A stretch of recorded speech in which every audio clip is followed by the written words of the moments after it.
Hello everyone, I'm Brian. Today I'm reacting to How to Live in Total Abandon. Total Abandon. I was thinking abandonment actually, but total abandon. Sadhguru answers. So, how to live in total abandon. Did he mean abandonment? My assumption here, actually I was thinking about this while I was reading the title. I was thinking abandonment, but so I do remember watching a show where they kept three people in a enclosed room, which all they had was like a bed, I think, and maybe books. I'm not sure. I was just thinking maybe just a bed and a chair and a table, but nothing else. And how long can you last in complete isolation from everyone? You're given food. Actually, you have a refrigerator too with food, but like, how long do you think you could stay in isolation? I was thinking to myself at the time, like I could stay there for a decent amount of time, but without being able to do anything, I guess you would go crazy pretty quickly. You would, because you can't leave the room, you can't go outside, you're just stuck in a room. So I guess it's kind of like if you're isolated in an ice storm and you can't go out the doors, otherwise you're gonna flood the inside, or you're buried or something like that. So I don't know if this is what he means, like if you're completely by yourself and there's no one around you. If the only thing you can really do is to try to occupy your mind by doing something, constructing, just doing something will help alleviate the loneliness. Well, let's see what it has to say. See, the nature of this life is such, you have only that which you abandon. Be in the moment, be in the moment. Well, why are you trying to be in the moment? Be somewhere else and show me. Yeah, you definitely… Just be in some state of abandon and see how beautiful life becomes. Well, choosing to be abandoned versus like being in isolation. Definitely, I think everyone should take time to kind of just relax. There are some people who really can't do that. Just, they cannot be alone for some odd reason. I'm wondering if that's what he's saying. So far, that's what I'm understanding. I am doing meditation. I'm trying to stay mindful of being conscious. I want to know, how do you become so conscious?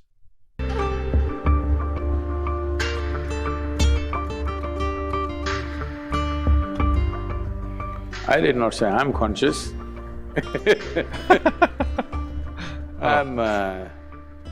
I'm in a crazy state of abandon and intoxication all the time. Just look at my eyes and see, I'm always stoned. Never touched a substance, but that's how I am, totally knocked out. So I didn't say I'm conscious, I was only telling you, you should be conscious.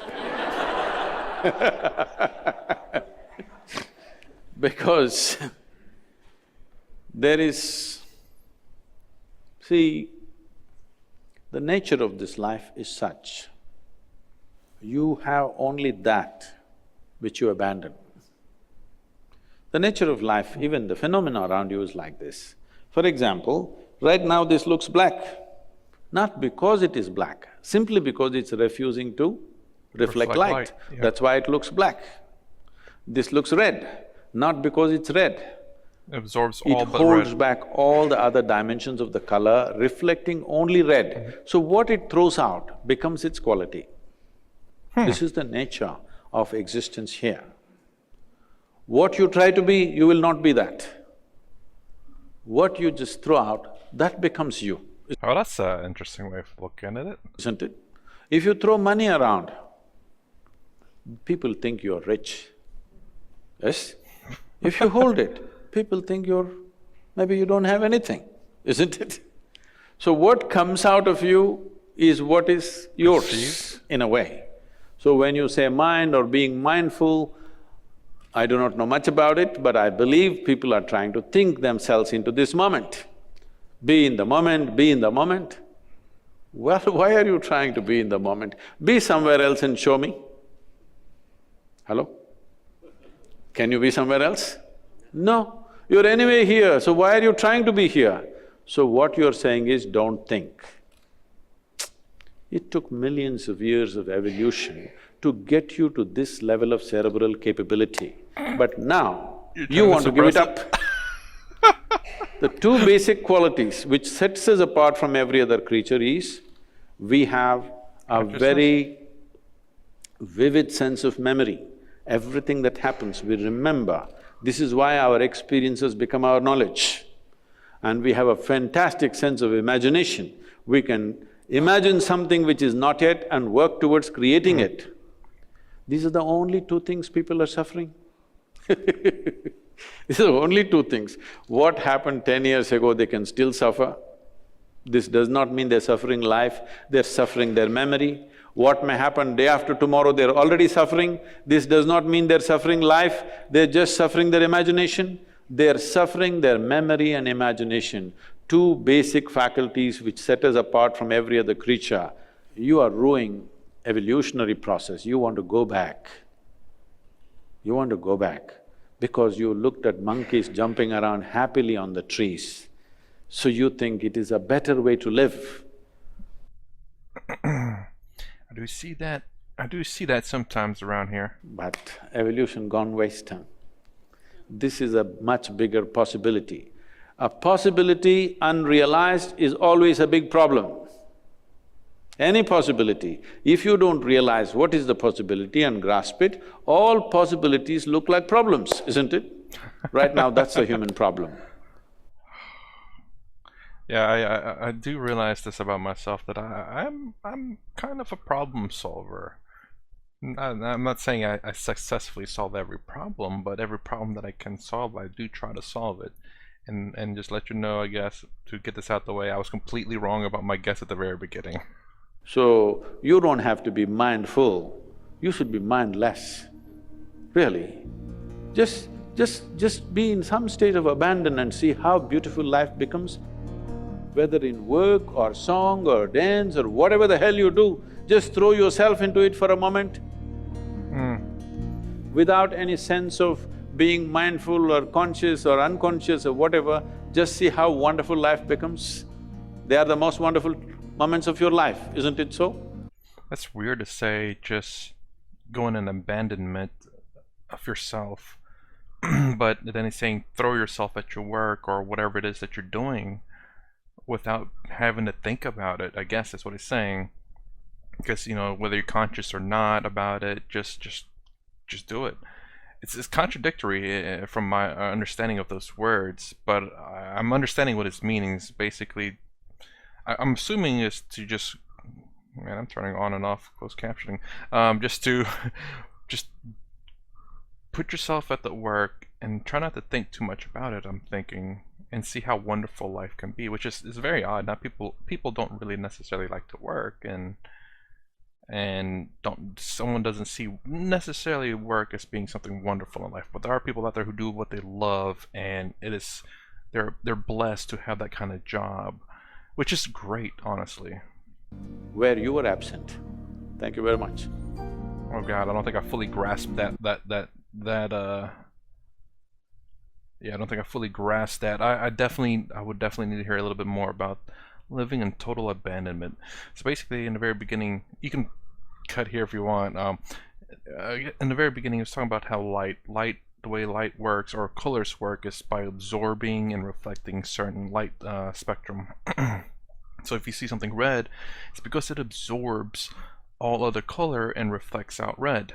So basically, and it was saying how if you throw money around, it goes to show that maybe you're rich, but if you don't throw money around, it goes to show that maybe you're poor. Which I kind of understood, but in terms and relative to light, because you're holding on to all the other things. So what happens about the other colors? You know, you're throwing out red, but what about the browns, the blues, the greens, and all that? He didn't really say anything about that, so I would have asked him. That's like, so your example about the colors, what about the other colors? RGB, you know, those are one of the primary colors. And what about the blue and the green that you're holding on to? What are those? What do those mean? Those are things that you're holding on to in your body, but red is what's being thrown out there. So is the blue and the green mean anything to you that you're holding on to, and why red is coming out? Because you're reflecting it? Or did they just wanted to show that as an example? I think he just wanted to show that as an example because you're seeing red, that's what you're throwing out there. Let's see, he also talked about the rich, about throwing out the money, and then talking about being in total abandonment. To me, that that means leaving something behind, but I think he was definitely these things are not meant to be watched once. And then he's saying about, I gotta play that last part again. Where is that at? All possibilities look like problems, isn't it? Right now, Yeah. that's a human problem. So, you don't have to be mindful, you should be mindless, really. Yeah, and that's the thing. He said that, you know, being mindless was going back to pre-evolution, because evolution got us to the point where we're starting to thinking, and saying don't be mindful but be mindless, which is what he said was contradictory, which is kind of weird. Again, unless I'm definitely misunderstanding it. You want to go back. Let me come back. See, Oh, good Lord! It's went all the way the to the next beginning. things which set us apart from every other creature, suffering their imagination, they are suffering their memory and imagination, two basic faculties which set us apart from every other creature. You are ruining evolutionary process, you want to go back. You want to go back because you looked at monkeys jumping around happily on the trees. Which are mindless. So you I think assume. it is a better way to live, but evolution gone waste. This is a much bigger possibility. A possibility unrealized is always a big problem. Any possibility, if you don't realize what is the possibility and grasp it, all possibilities look like problems, isn't it? Right now, that's a human problem. So, you don't have to be mindful, you should be mindless, That's really.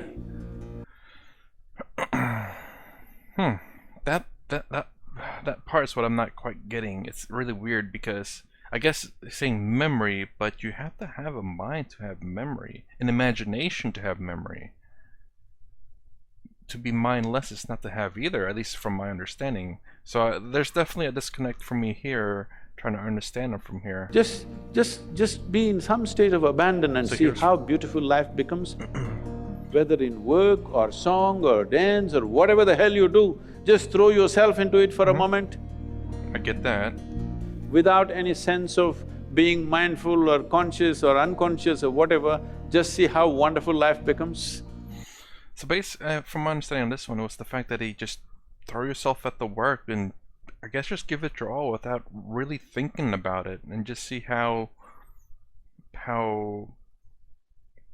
I guess not necessarily easy, but how not hard, I guess, it becomes. This is something I did think of, I think about a little bit when I was younger, and I'd have to help wash my mom's car, and I'd always like, oh man, I have to wash this car, I'm always thinking about it. Then when I said, you know what, let me just stop thinking about it and let me just wash the car, I'll stop complaining about it. And it ended up being quicker. I was like, whoa, man, I'm done. It just happened so fast. I'm not too sure if that's what he means by it, but I do remember that moment when I just stopped complaining in my head, mind you. I'm like, oh, I gotta do this, like I gotta do that, and I really think about what I have to do. It just took forever. But when I just stopped thinking about what I had to do and just did what I did, or did what I had to do, in a sense, it just went by pretty quick. They are the most wonderful moments of your life, isn't it so? Where you were absent. Thank you very much. Oh, when you were absent. When you're absent-minded? When you didn't think about it? But time flies when you're absent. That's not... This is something I definitely would want him to explain a bit better, unless you guys understand him, and let me know in the comments, because this makes me think of a movie called Click with Adam Sandler, where he has this remote where he can fast forward through time. It's like, oh man, I have to do this project. It's gonna take up so much time. Let me just fast forward past this project so I can get on with my life and get this project done. So when you see him in the movie, he was mindless, where he was just like a robot doing his work, and his wife was asking, do you want to do this, want to do that? He goes, uh-huh. He just keeps doing his work, uh-huh. Or he was in a sense absent-minded. And he ends up trying to get a promotion, and he ends up fast forwarding through a lot of his life because, you know, he didn't want to put up with the monotony of life, of his work, and ends up, you know, going to his old age where he finally got the promotion, but he realized that he missed so much of life, and I think his wife left him. And even though, just because again, whenever he's in this fast forward motion, he's just barely there. He's not conscious at all. It's just an automatic thing that he's doing to get that promotion. So basically, he's fast forwarding basically the entirety of his life. And when he finally got it, he had no life because it's all been past him. And what happened with his family is gone. Oh my gosh, I'm going too long. But anyway, that's I definitely gotta watch this multiple times to get a better understanding of what he means. Help me out down below, and let me know if I got any part of it right, which I don't know if I did. This is another tough one from him that I definitely need to ask him about to get a little bit more specific than what he means by being conscious. Well, he's saying it doesn't matter if you're conscious or not, just throw yourself at the work, which I do get that part, at least from the understanding I've got, which is what the example I gave about the washing the cars, because whenever I just threw myself at it, I just really didn't think about it, got done pretty quickly, and it was okay. It wasn't as bad as when I was thinking about it too. So anyway, that's my reaction to how to live a total abandon. How to live in total abandon. Sadhguru answers. If you like my content, please consider subscribing. Thumbs up, thumbs down below. Thanks for watching. I'll see you in the next vid.